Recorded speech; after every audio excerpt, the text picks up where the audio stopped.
Bentornati a Buongiorno Verona, siamo di nuovo in diretta con tutti i telespettatori e gli ascoltatori per parlare del nostro tema del giorno. Come avete visto durante le prime interviste di questa mattina, oggi siamo tornati a parlare di scuola, di Covid, di contagi. Da oggi infatti, secondo il sito Tutto Scuola, un alunno italiano su 3 seguirà le lezioni da casa in DAD, quindi si parla di circa 3 milioni di studenti dalle scuole dell'infanzia fino alle superiori che appunto seguiranno le lezioni da casa. Nelle ultime settimane, con l'acuirsi dei contagi, soprattutto sembra tra i più giovani, sono diverse le scuole che per ordinanza regionale o per cambio di fascia su indicazione del governo hanno dovuto riadottare la didattica a distanza. Per quanto riguarda il Veneto, gli studenti potranno seguire le lezioni in presenza con il limite del 50% per le scuole superiori. E allora, per tracciare un quadro di quella che è la situazione epidemiologica, soprattutto nel territorio veronese, siamo in collegamento con il dottor Carlo Pomari, direttore della pneumologia dell'ospedale Sacro Cuore Don Calabria di Negrar. Buongiorno dottore. Buongiorno a voi.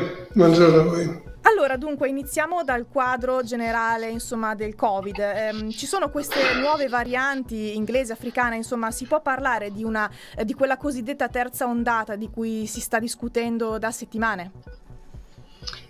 Io uscirei un attimo da questo concetto di seconda, terza ondata, nel senso che qui è una ripetizione ciclica di un evento che è mantenuto costantemente da un rapporto chiarissimo, ormai direi e definito, tra la capacità noi di difenderci dal virus e la capacità del virus che ha di aggredire. È una lotta, quindi è una lotta per la sopravvivenza, per noi per difenderci da lui e lui per rischiare di non estinguersi. Quindi diciamo che nessuno è da ritenersi al sicuro finché ognuno non è al sicuro. Cosa significa questo? Che la terza ondata è in proporzione al nostro comportamento, al nostro stile di vita, e ormai io direi che non ci sono più dubbi su questo. Certo, ecco, conferma anche che ci sono effettivamente dei contagi, ci sono più spesso contagi tra i più giovani, quindi anche nelle fasce di popolazione con l'età più bassa. I contagi sono, come ripeto, in proporzione alla nostra capacità di far circolare il virus, e quindi il contagio avviene attraverso i nostri rapporti e non ci sono, e quindi ecco perché noi diciamo la nostra battaglia oggi deve essere quella di vaccinarsi il più presto possibile e in tutte le condizioni possibili, ma l'importante è vaccinare, perché è l'unica difesa che abbiamo. Se noi non riusciamo, e lo abbiamo dimostrato e lo dimostra anche il comportamento di questi giorni, no? Cioè se noi non riusciamo a limitare la circolazione del virus e quindi a limitare i contatti. Certo. Ecco, come stanno le terapie intensive al netto di questa crescita dei contagi?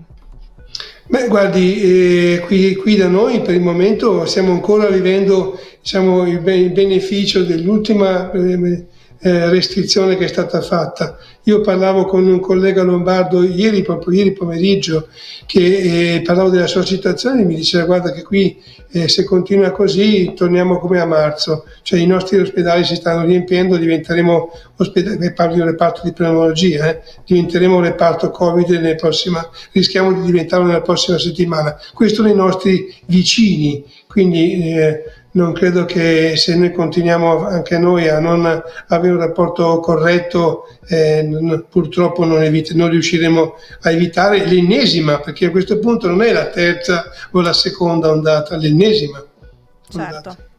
Ecco, da esperto, secondo lei le scuole possono rappresentare dei focolai, dei potenziali focolai oppure no?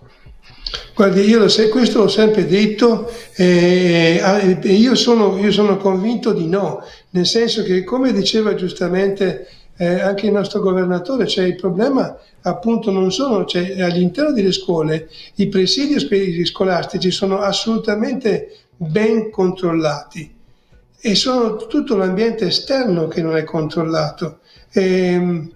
Quindi come le scuole piuttosto che i supermercati, piuttosto che i teatri, piuttosto che i cinema o i ristoranti. Questi ambienti qua sono secondo me prontissimi a mantenere un rapporto di attenzione stretto e forte nei confronti della possibilità di un contagio.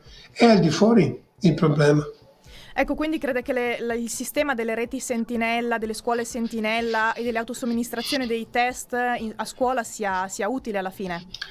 Beh, qui si apre un discorso molto più importante, molto più. Io, insieme con il professor Guerriero, che è un biostatistico, a Verona abbiamo fatto una ricerca molto importante a maggio, basata proprio sull'indagine epidemiologica. Cioè, io sinceramente non sono molto convinto che fare dei campionamenti a pioggia, così dove capita, rispetto a un progetto invece epidemiologico basato su dei controlli rigorosi su campioni casuali, non hanno lo stesso effetto. Faccio presto a spiegarglielo. Se lei mi prende una classe e ogni tanto fa un tampone e non controllo l'altra classe, non abbiamo sotto controllo il problema. Potremmo avere un'idea, ma non abbiamo sotto controllo con precisione la prevalenza dell'infezione, e questo lo fai soltanto attraverso dei progetti precisi di epidemiologia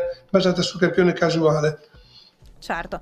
Beh, dottore, è stato chiarissimo, insomma noi adesso staremo a vedere come si evolverà la situazione, speriamo di uscirne al più presto veramente, perché sarebbe il caso, sarebbe l'ora ormai. Noi intanto la ringraziamo e diamo appuntamento alla prossima. Grazie a voi e buona giornata. Benissimo, allora vi salutiamo anche noi, vi diamo appuntamento come sempre domani alle 7:15 con i nostri servizi utili, la rassegna stampa alle 7:30 e naturalmente un nuovo tema del giorno. Grazie per averci seguito e un buon proseguimento di giornata.